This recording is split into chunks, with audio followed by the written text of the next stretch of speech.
The non-Buddhist Vedic meditation that existed in India for thousands of years before the Buddha emphasized on the concentration of the mind to develop psychic or mental powers to perform miracles in this life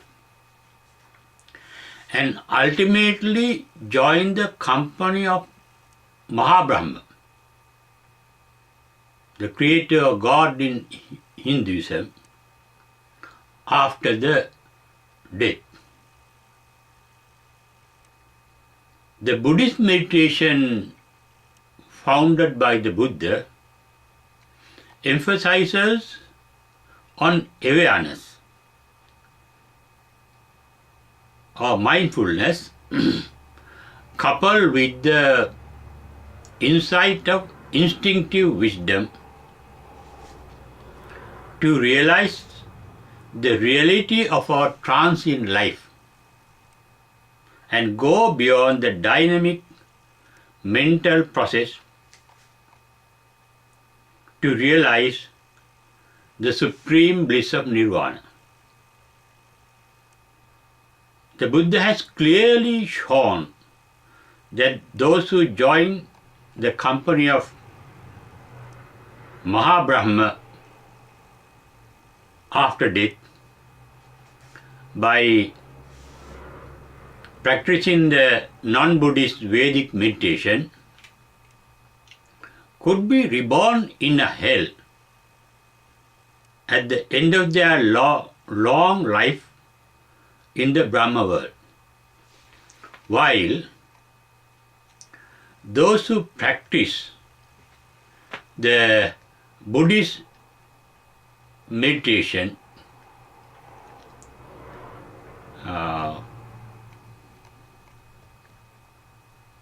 too could be reborn in the Brahma World after their death. But they could attain the supreme bliss of Nirvana in the Brahma World itself.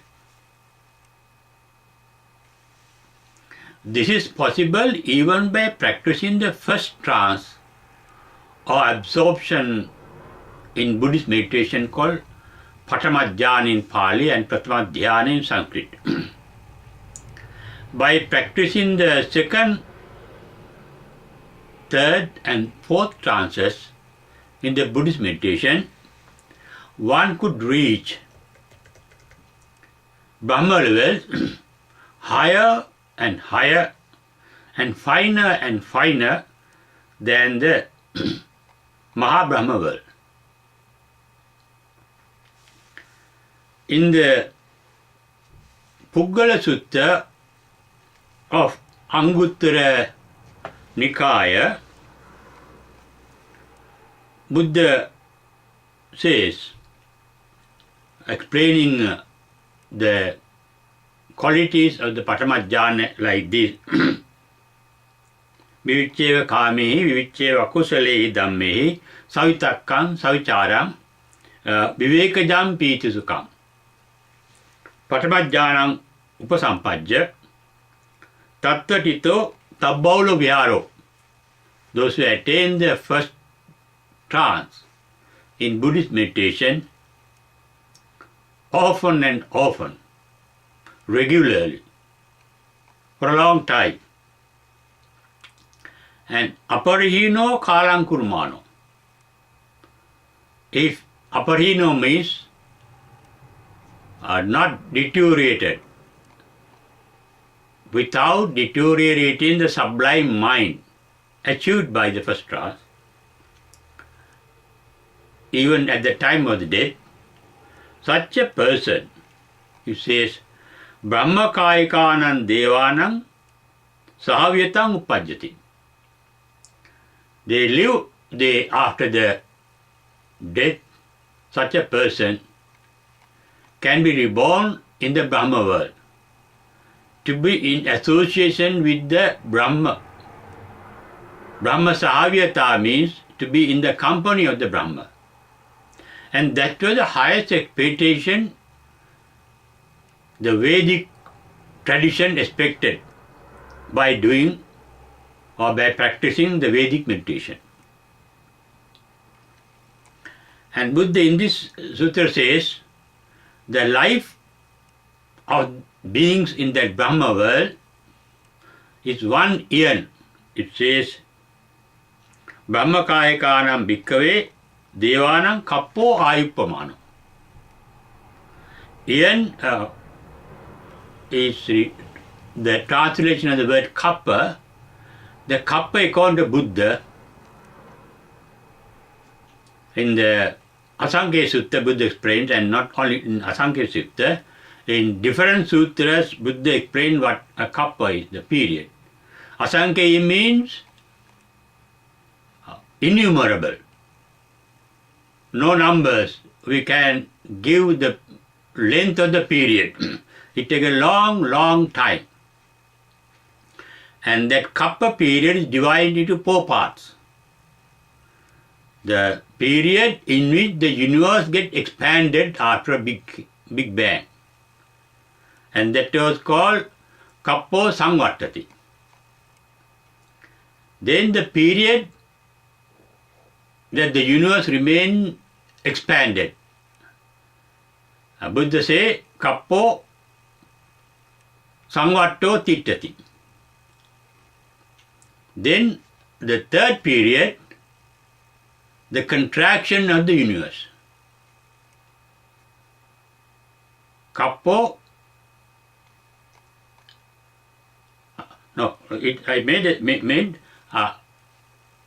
Samvatto means contraction, Vivatto means opening.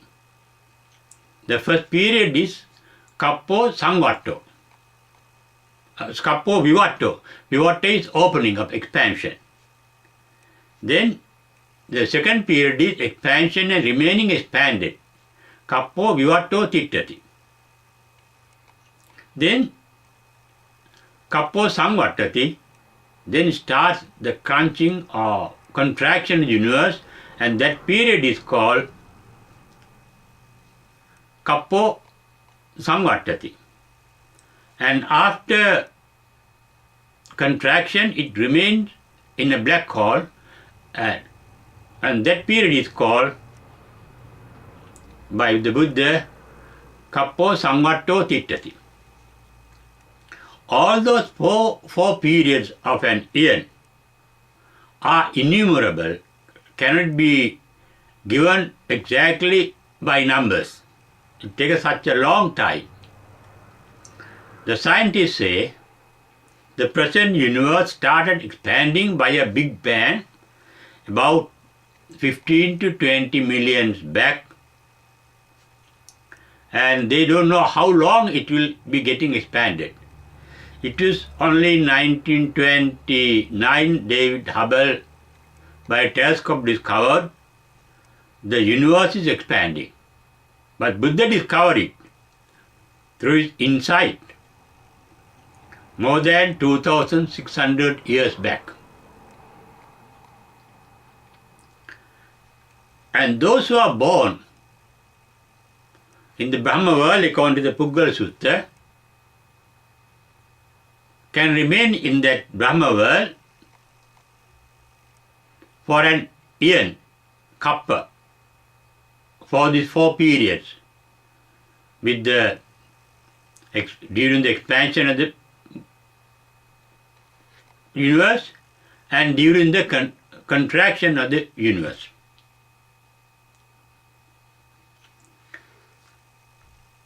But those who practice non-Buddhist meditation, after their life in the Brahma world, have the capacity to reborn in a hell. This is what the Buddha says in the Puggala Sutta. Tatta putujjano. Here putujjano means those who have not heard or know the teaching of the Buddha. No idea about the Buddha's teachings, putujjana. they live as long as they are entitled to live in the Brahma world, and Kepetva, after living that lifespan,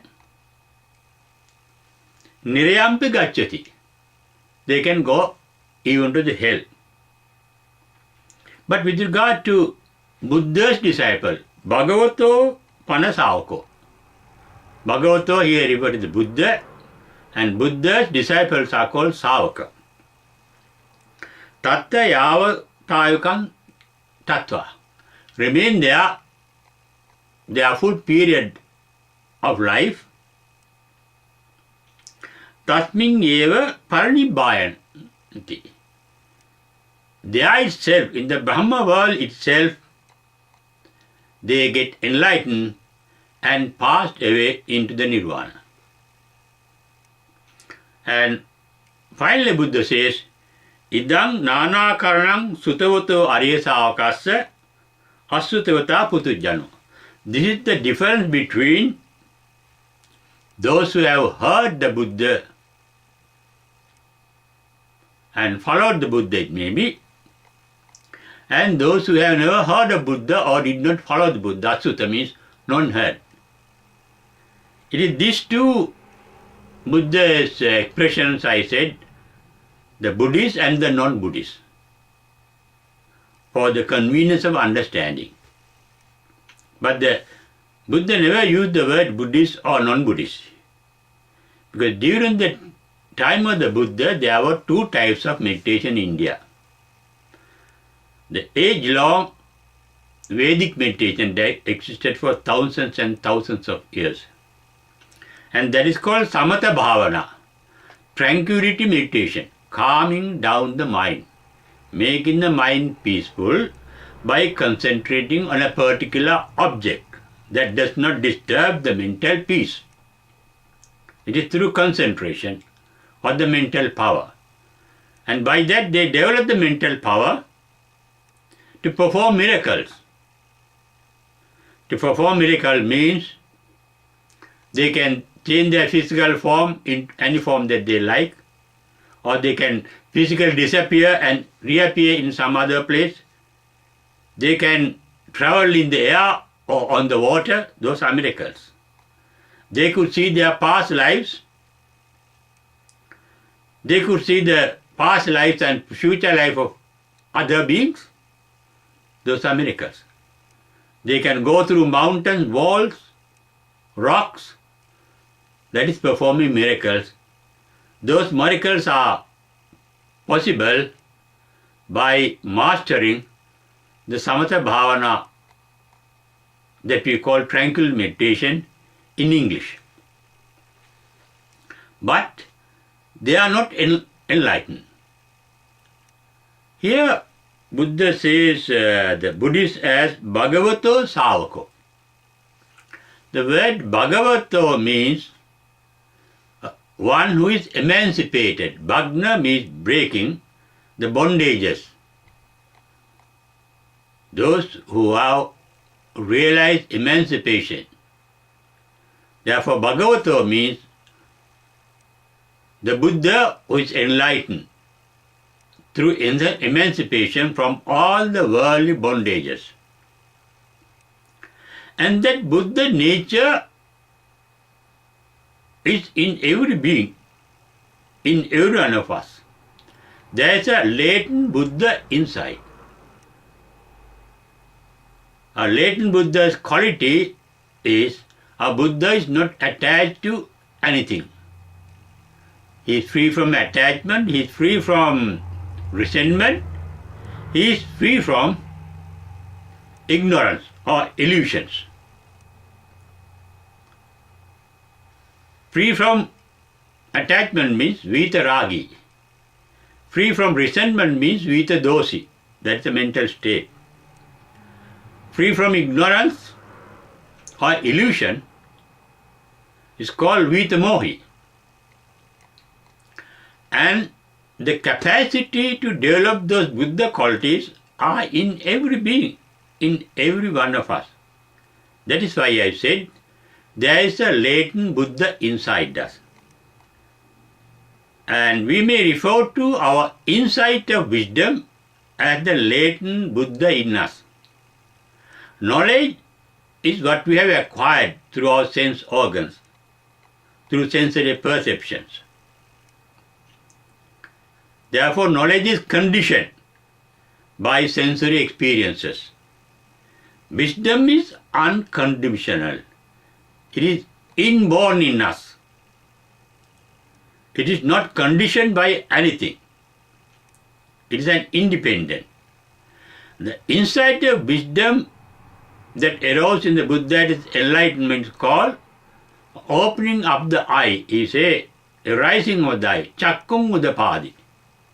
That is sight of the insight. What is the sight of the insight? Seeing the reality of the world, of the life that we experience. The basic reality of our life and the world in which we live is referred to Buddha as the triple nature of the nature. He used the word tilakkana, the triple nature. What is the triple nature? Anicchata, dukkhata, anattata.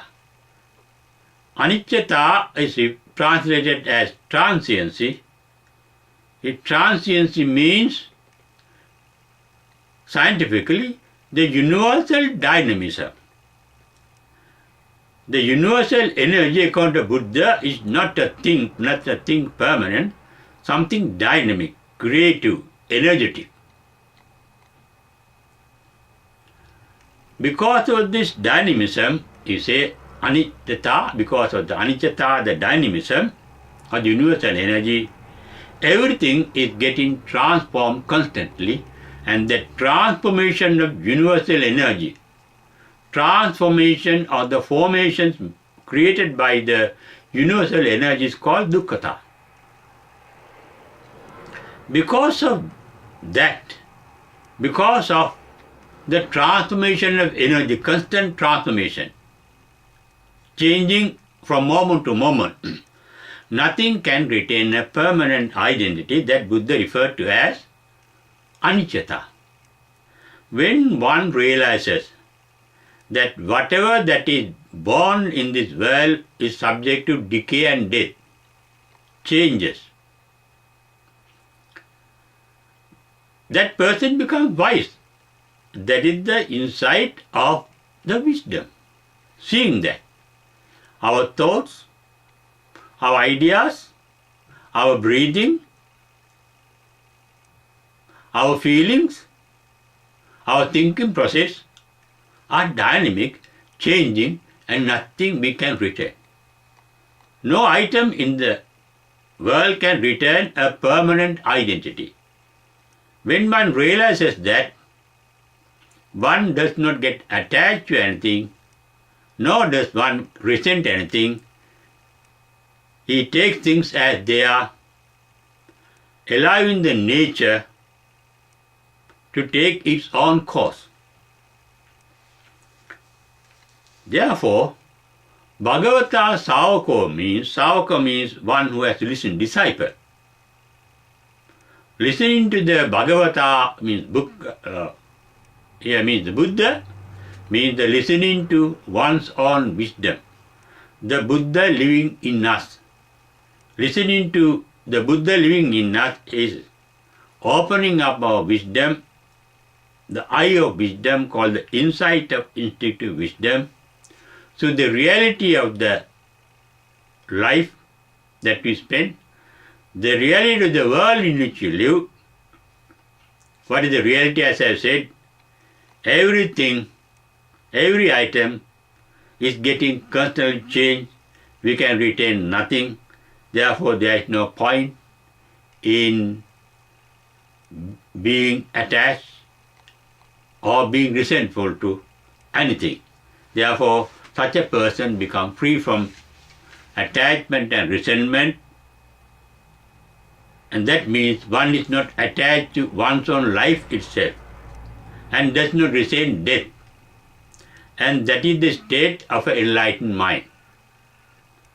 Therefore, Buddhist meditation is ultimately to be enlightened and pass away from the existence forever, because those who are enlightened are never reborn.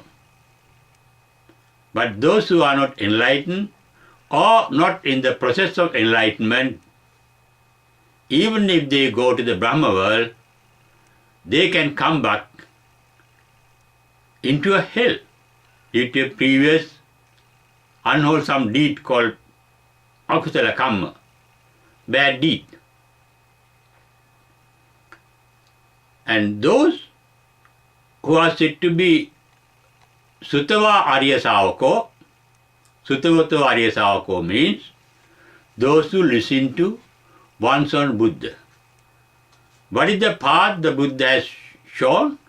Therefore, Arya Savakas are those who are treading the path of the Buddha, the eightfold path shown by the Buddha. And they are called Arya Savaka, the noble disciple. Disciple of not the Buddha that passed away long ago, some 2000 odd years ago, some 2500 years ago, but the Buddha within, and who follow the eightfold path. Samma Ditti, Samma Sankappa, Samma Vacha, etc. It is the beginning of the Samma Ditti. In the Samma Ditti Sutta, Reverend Sariputta explains Samma Ditti in the initial stage as seeing what is good and what is bad, what is right and what is wrong, what is wholesome and what is unwholesome. When one differentiates through wisdom between those two categories, one avoids what is unwholesome or what is wrong and go ahead with what is wholesome and what is right. And that is the wise way. And that is Samma Ditti. Ditti means seeing. He has seen the truth, seen the reality. One starts going along the path to enlightenment. That path to enlightenment has 4 stages called Sotapanna, Sakadagami, Anagami and Arahant, the final stage. Sotapanna translated into English as the stream winner stage. In that stage also there are 2 sub-stages. Traveling that path, Sotapanna, and completing that path after becoming stream winner, that is called Sotapanna Phala. And Buddhist text says, those who attain that stage can never be reborn in a hell. Therefore, Arya Savakas, what we call Buddhists, are those who are following the noble eightfold path, or what we call the middle path, between 2 extremes, without attachment and without resentment, in between attachment and resentment, equanimity, the middle path, without greed and without hatred. When one follows that middle path, one can be called Arya Savaka. One can be called a Buddhist. He need not follow the Buddha. He need not even read the Buddha's teachings. His own wisdom will show him what is right and what is wrong, and to do the right, and he knows what not to do what is wrong. And he is in the middle. When one is in the middle, the mind is calm, free from attraction and free from repulsion. That is what happens at the first trance itself. Vivekajam, Pitusakam, Patamajjanam, Upasampadya. Those are the birth words. Viveka means the mind is taking a rest. The mind is peaceful. Why the mind is resting? Why the mind is peaceful? Mind is free from the activity of the mental process. Thinking. We think of things that we like or things that we dislike. We think of things that we want or things that we do not want. Therefore, thinking is based on our desires and our hatred, our attraction and repulsion. Those are magnetic activities of the mind. Abeywickrama is the first step in the first trance of Buddhist meditation. Abeywickrama is free from mental magnetism for attachment and resentment. That means the capacity to take things as they are without being attached or without being resentful, without pushing or without pulling. When the mind is in that state, the mind has taken a vacation from our busy life. The mind is not busy. The mind is peaceful. And that peaceful itself is a delight, piti. When the delight subsists for a long time, it is called sukha, the comfort, the bliss of being peaceful. One who is peaceful throughout his life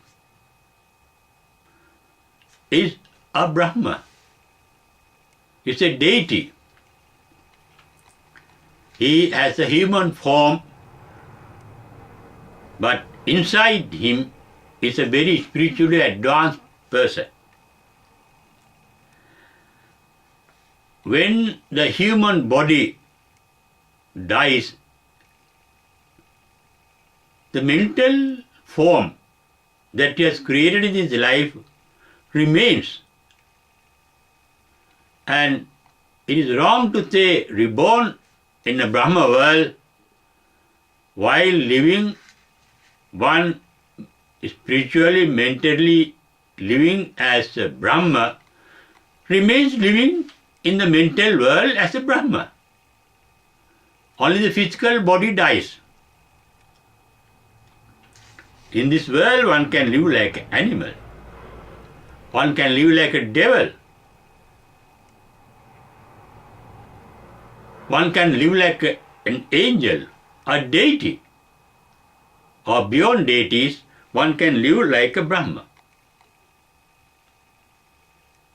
And those who are living like Brahmas can be called Arya Savaka. Arya means noble. Savaka means disciple. Disciple of whom? The Buddha within, the wisdom within, who is guided by wisdom. In the normal, usual homage to the Buddha's disciple, that Buddhists utter like this. Bhagavato Savaka Sangho Yaddan Chattari Purusa Yugani Atta Purusa Puggala. Bhagavato Savaka, the disciple of the Buddha. Chattari Purusa Yugani, there are 4 stages. Atta Purusa Puggala, there are 8 people.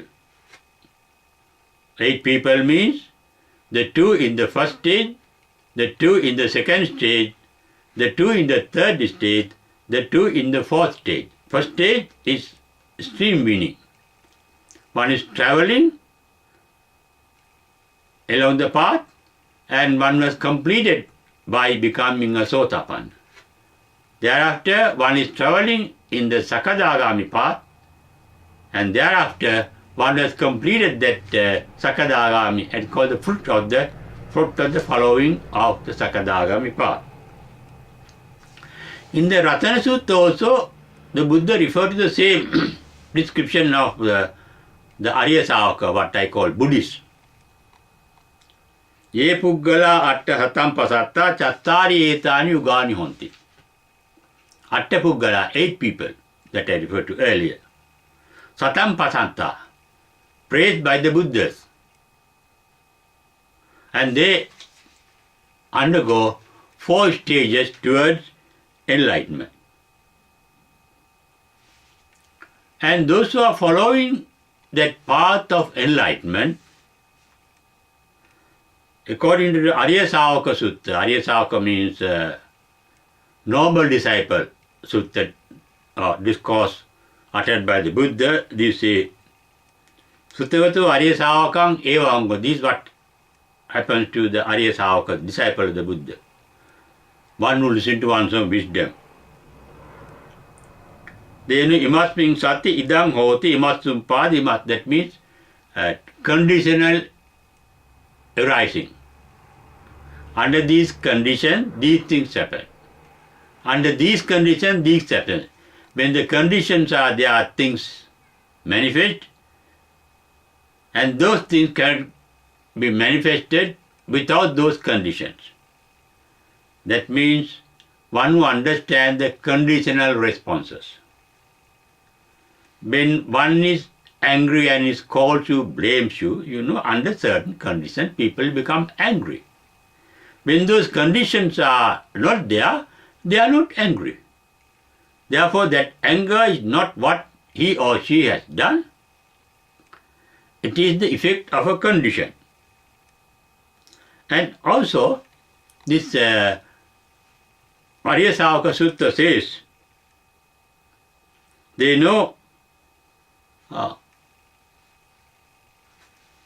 when conditions are not there, the result of the conditions also are not there.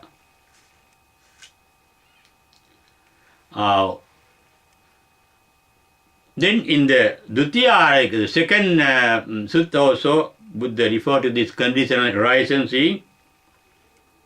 They see Viññānaṁ hoti, nama rūpaṁ hoti. There is rebirth only when there is the Chuchitita and rebirth consciousness called Patisandhi Viññāna. These things we have to discuss in details.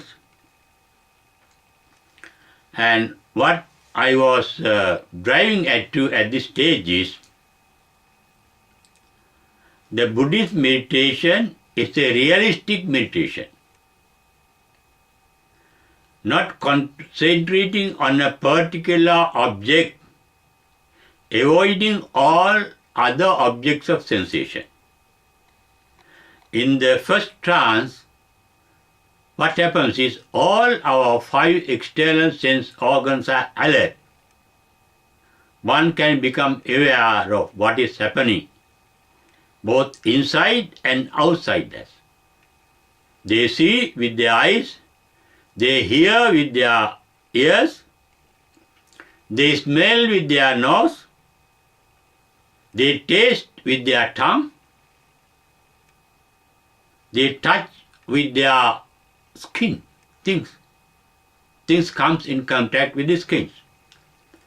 That means complete sensitivity, complete awareness. Sensitivity is the basis of all our virtues. When we are sensitive to what is in and around us, we can do nothing wrong. We cannot harm others or harm ourselves by our misdeeds. And sensitivity is a sign of our inner wisdom or the insight of wisdom. And those who listen to the insight of wisdom or those who listen to wisdom itself can be called Buddhist. Buddhist word means Buddhi is wisdom. Therefore, Buddhist is one who is wise. Who is wise? One who is blissful is wise. How can one be blissful, being wise? The wise person cannot do anything wrong. They can always do only what is right and what is proper. They cannot hate people. They can love. They can be compassionate. They can be kind-hearted. They can be helpful. Therefore, leading a virtuous life is really being in the first trance, which according to Buddha's Puggala Sutta can be helpful for one to live like a Brahma. Maha Brahma was the highest God the Indians believed at the time of the Buddha. And their the final aim was to join the creator God Maha Brahma after their life. And Buddha said, to join the Maha Brahma, you had developed the qualities of the Maha Brahma. What are the qualities of the Brahma? Buddha said, Metta, Karuna, Mudita, Upekha. Metta is friendliness. Be friendly, benevolent. Karuna, compassionate. Mudita, altruistic joy. When others are happy, when others are prosperous, when others have what they really want, when they enjoy life, you also can enjoy with them. Sympathetic enjoyment with the joy of others. Upekha. Upekha means equanimity, expecting nothing from others, without any hatred, without any desire, being in the middle, being in equanimity. The word meditation itself reveals being in the middle. Medi means middle, tation is being. Middle of what? Between extremes. Between the action of mental pulling and mental pushing. Mental attraction and mental repulsion. That doesn't mean that we should not like what we want and we should not dislike what we don't want. To lead the wise life, we have to get what we want and we have to get rid of what is harmful to us. Get what is useful and get rid of what is harmful. That is an act of wisdom. But without being attached and without being resentful. Expecting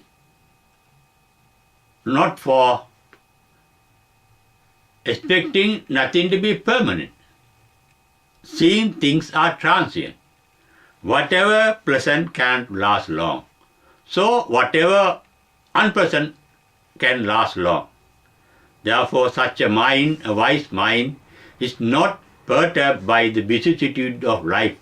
As said, Puttasa loka dhammehi chittang asana kampati, that is the state of a mind of an enlightened one.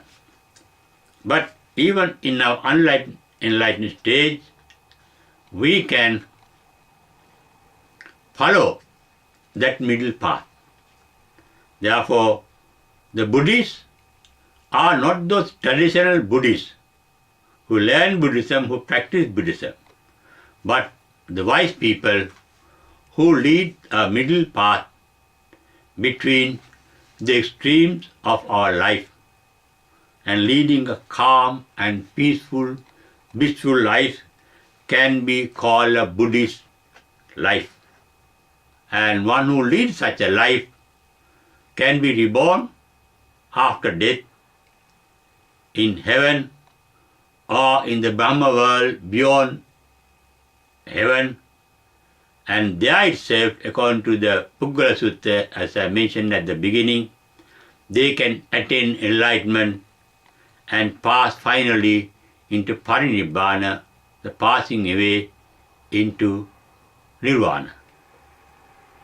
And that is possible for every of us who has awakened one's own wisdom, called the awakened one living within oneself.